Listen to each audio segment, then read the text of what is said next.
दोस्तों, कैसे हैं आप सभी। आशा करती हूँ आप सभी बहुत अच्छे हैं और अपना ख्याल रख रहे हैं। राधा रानी अपनी कृपा आप सब पर बनाए रखें। दोस्तों, आज हम बात करेंगे शिवलिंग पूजा की।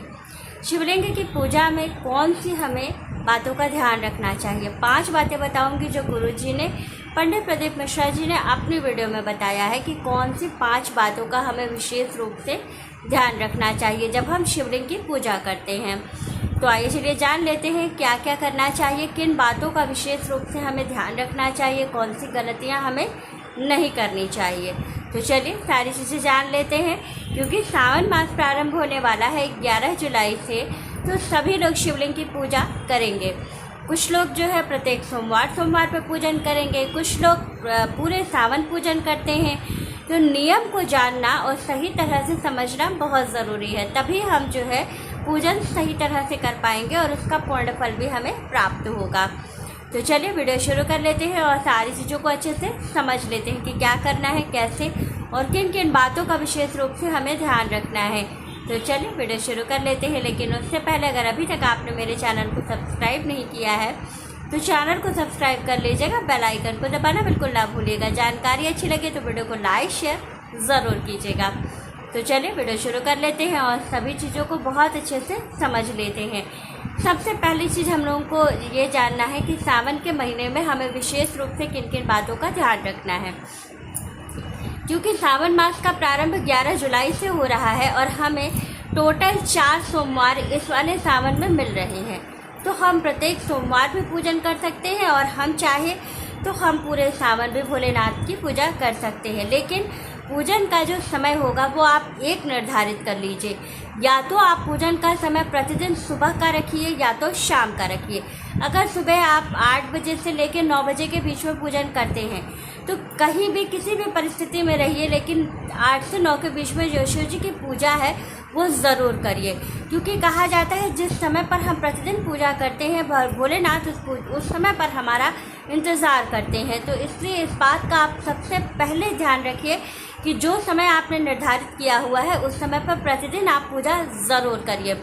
दूसरी बात का ध्यान रखना है कि अगर हम किसी शिव मंदिर में पूजा करने जा रहे हैं तो जा करके तुरंत डायरेक्ट जल आपको शिव जी को नहीं चढ़ाना चाहिए। क्या करना है, सबसे पहले हमें जाना है भोलेनाथ के पास। जो फूल बेलपत्र जो पहले से पड़ा हुआ है वो सभी को हटा करके थोड़ा साइड कर दीजिए। हटा के फेंकना नहीं है, बस थोड़ा सा साइड कर दीजिए और उसके बाद ही आप अपना पूजन स्टार्ट करिए।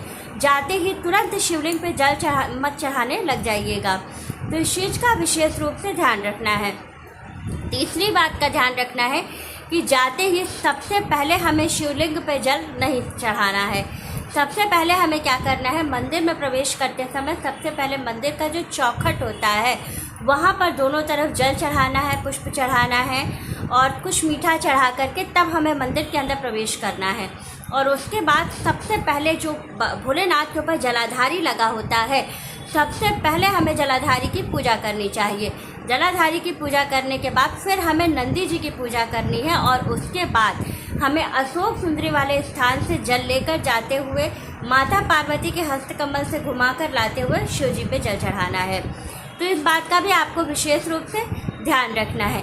इसके बाद आपको चौथी चीज़ क्या करना है, चौथी चीज़ जो है वो बहुत महत्वपूर्ण है। उस पर क्या करना है आपको कि जो भी सामग्री आप भोलेनाथ पर समर्पित कीजिएगा, जो शिवलिंग है अगर आपने वहाँ पर कोई भी चीज़ समर्पित किया है तो अगर पंडित जी मंदिर में हैं और वहाँ से उठा करके आपको प्रसाद दे रहे हैं तो बेशक आप ले लीजिएगा, लेकिन उसको ग्रहण मत कीजिएगा। लेकर घर आइएगा, इसको गौ माता को आप खिला दीजिएगा या फिर बाहर बंदर कौवा इन लोगों को आप खिला सकते हैं। कहा जाता है जो शिवलिंग पे चढ़ा हुआ फल या प्रसाद होता है वो हमें स्वयं ग्रहण नहीं करना चाहिए। तो इस चीज़ का आप विशेष रूप से ध्यान रखिएगा। प्रसाद दे रहे हैं पंडित जी, आप ज़रूर बेशक उनसे एकदम भाव रूप में भाव से उनको प्रणाम करते हुए उनसे आप प्रसाद दे लीजिए, लेकिन उसको ग्रहण मत कीजिएगा। चौथी चीज़ हो गई। अब 5वीं चीज़ की बात जो करते हैं, जो सबसे ज़्यादा महत्वपूर्ण है और अधिकतर लोग ये गलती कर देते हैं मंदिर में जाके। तो देखिए सावन का महीना शुरू हो रहा है, बहुत मंदिरों में भीड़ जाएगी बहुत ज़्यादा, क्योंकि बहुत से लोग बाहर से आएंगे जल चढ़ाने के लिए, बहुत से लोग लोकल आपके शहर का मंदिर है तो अगर प्राचीन मंदिर है तो लोग वहाँ पर भी जाएंगे, प्रतिदिन जल चढ़ाने जाएंगे। बहुत से लोग सोमवार में जाएंगे।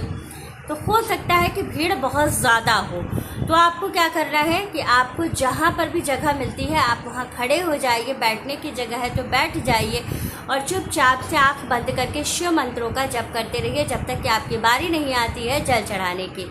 और जब आप अंदर प्रवेश करें तो सबसे पहले जल चढ़ा करके कोशिश करें कि जल्द से जल्द निकल जाए, ताकि पीछे वाले लोगों को भी जो है जल चढ़ाने का मौका मिल सके। तो इन सब चीज़ों का बहुत ध्यान रखिएगा। शिवलिंग पूजा में अगर हम इन सब बातों का ध्यान नहीं रखते हैं तो हमें पूर्ण फल प्राप्त नहीं होता है। और जब भी शिव जी की पूजा करें तो वहाँ पर शेषनाग ऐसे लगे रहते हैं। शिव जी के मंदिर में जहाँ शिवलिंग होता है वहाँ पर शेषनाग ऐसे करके लगाए गए रहते हैं। तो शेषनाग की पूजा करना बिल्कुल मत भूलिएगा। अक्सर लोग करते हैं, शिव जी की पूजा कर लिए, नंदी जी की पूजा कर लिए और फिर वहाँ से माता पार्वती की पूजा करके बाहर निकल आते हैं, लेकिन शेषनाग को सब लोग भूल जाते हैं। तो शेषनाग की पूजा ज़रूर कीजिएगा, ये बिल्कुल भी मत भूलिएगा, बिल्कुल स्किप मत कीजिएगा, ये ज़रूर कीजिएगा। ये सारे नियम जब आप फॉलो करते हैं, सारे नियमों को ध्यान में रखते हुए पूजन करते हैं तो आपको बहुत लाभ होता है और जीवन में हमेशा आप तरक्की करते जाते हैं, क्योंकि ये सारी चीज़ें जो शास्त्र वर्णित है वो आप कर रहे हैं तो आपको पूर्ण फल प्राप्त होता है। तो वीडियो अच्छी लगे, जानकारी अच्छी लगे तो वीडियो को लाइक, शेयर और सब्सक्राइब ज़रूर कीजिएगा। राधे राधे।